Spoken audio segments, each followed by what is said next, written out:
Hello everyone! So this is Edmond Mindaros channel, isang content creator at gumagawa ng mga tutorials katulad ng laptop PC troubleshootings, mobile device troubleshootings at marami pang ibang klaseng tutorials na sinishare ko dito sa aking channel.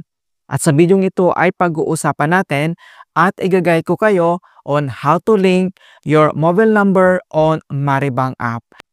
So, ang mobile number natin ay kailangan yan i-link during sa pag-open at pag-process ng ating account dito sa ating Maribang app. Pero pwede natin yan i-manage at i-update ang link lalo na sa pag-receive ng transfer dito sa transaction settings ng ating app. Kung hindi mo kabisado kung paano ba natin i-link yung ating mobile number dito lang sa ating Maribang app, ang video ito ay makakatulong sa iyo as Sir Kite.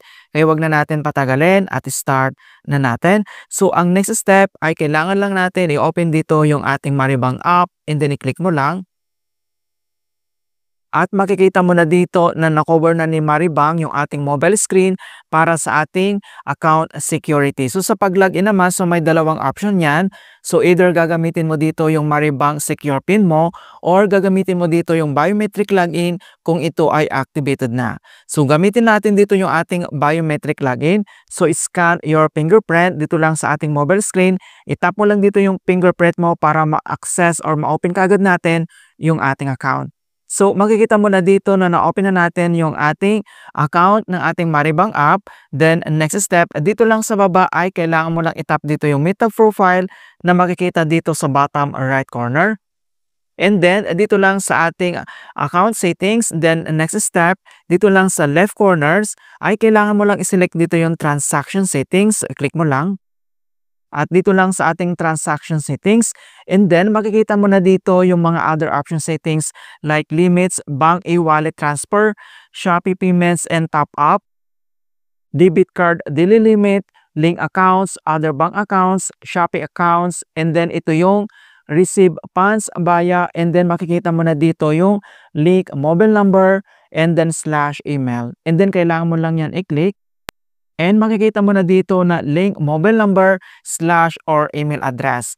So, receive funds via. So, kailangan natin itong i-link kung paano ba i-link yung ating mobile number. So, makikita mo naman dito yung mobile number at dito lang sa right corner, makikita mo dito yung link now button. So, kailangan mo lang yan i-click. And then, link mobile number. So, ito yung pangalan natin, mobile number natin, and then yung ating link account ng ating Maribang account. Dito lang sa baba ay kailangan mo lang itap dito yung link now na makikita lang dito sa ating mobile screen. Dito lang sa baba, itap mo lang. Ayan, so makita mo na dito na link result, then successfully linked. Then yung details natin nandito, yung ating bank account and everything dito na details. And then, kung bakit kailangan ba natin i-link yan? So, may mga details na kailangan natin i-consider kung bakit kailangan natin i-link yung ating mobile number. So, number 1, ito yung security and authentications alerts. Kasama na yan yung mga OTP, mga alerts na ginagamit natin yung ating mobile number sa PAN transfer, and then marami pang iba. And then, yung pangalawa naman, yung PAN transfer convenience natin. So, mas mabilis yung pag-process natin sa kung mayroong kailangan natin gawin dito na transferring or yung pag-receive ng pera dito or funds sa ating mobile app. Ayan, so then next, kailangan mo lang itap dito yung done. Okay, so makita mo na dito na na-link na yung ating mobile number ng ating Maribang account. Alright, so ganoon lang po kasimple kung paano natin i-link yung ating mobile number dito lang sa ating Maribang app. And hope na nakapagbigay ako ng konting kaalaman at guide tungkol sa Maribang tutorials. Thank you guys and see you in my next tutorials.